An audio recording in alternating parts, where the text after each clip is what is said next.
Hello, and welcome to Get Over Your Shit, the podcast dedicated to helping digital course creators, entrepreneurs, and small business owners stop overthinking and start executing. I'm Malinda Watt, your host and fellow overthinker, here to guide you through the maze of self-doubt and procrastination that keeps us from reaching our full potential.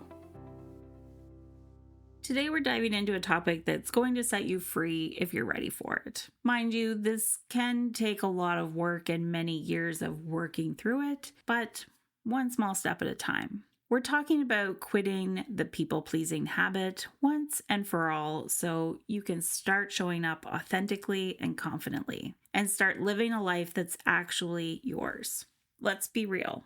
People-pleasing is one of the most exhausting and draining habits out there. And here's the kicker. The more you say yes to everyone else, the less you're showing up for yourself. So if you're tired of bending over backwards for everyone else while your own needs take a back seat, stay tuned. This one's for you. Let's start by understanding why we get into people-pleasing in the first place. People-pleasing is usually born from a mix of fear and conditioning, fear of rejection, fear of disappointing others, and a desire for approval. Somewhere along the way, we learn to prioritize other people's happiness over our own, thinking it's the nice thing to do. But here's the problem. When you're constantly saying yes to everyone else, you're essentially saying no to yourself. You end up living your life for other people's expectations and losing touch with what you truly want. And that's a fast track to feeling resentful, exhausted, and unfulfilled.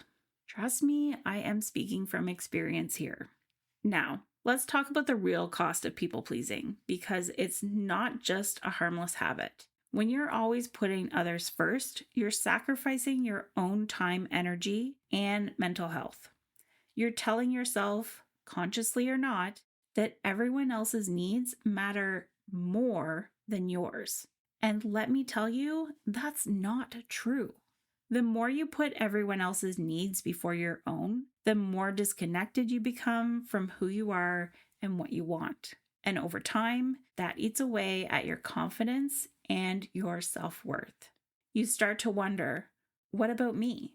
You might even forget what your own priorities and values are. That's a steep price to pay just to avoid disappointing a few people. All right, so if people-pleasing is out, what do you replace it with? The answer is self-worth and confidence. To stop people-pleasing, you need to start believing that your needs and desires are just as important as anyone else's. And that comes from self-worth. Here's a quick exercise. The next time you're about to say yes to something, pause and ask yourself, am I saying yes because I want to, or because I feel like I have to? If it's the latter, you might be falling into that people-pleasing trap. Remind yourself that you don't need anyone's approval to feel worthy. Your worth isn't based on how much you do for others. It's based on who you are. Now, let's talk about boundaries, because if you're serious about quitting people-pleasing, boundaries are non-negotiable. Setting boundaries doesn't make you selfish or mean. It actually makes you healthier and more present for the people who matter most. Boundaries are simply guidelines you set for how you want to be treated. When you set a boundary, you're telling people, this is where I start and this is where I end. It's an act of self-respect, and it teaches people to respect you too.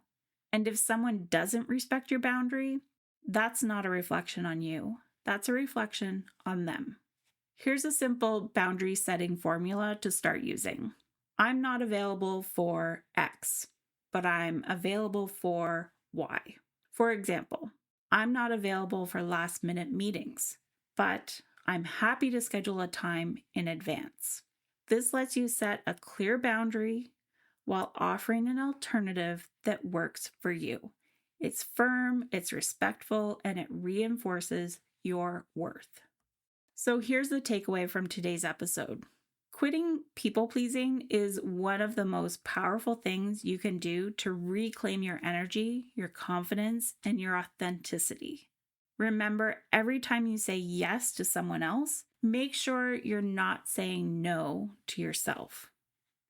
Here's my challenge for you. This week, pick one situation where you're tempted to say yes, just to avoid disappointing someone, and instead say no.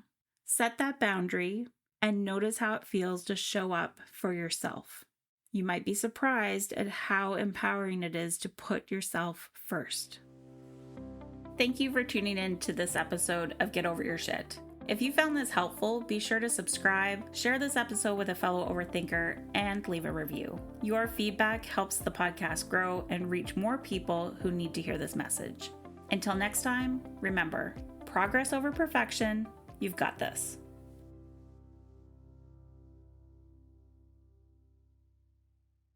Hey there, business owner. If managing your website feels like a constant struggle, whether you're building it from scratch, giving it a refresh, or just trying to keep everything running smoothly, I want you to know that you're not alone.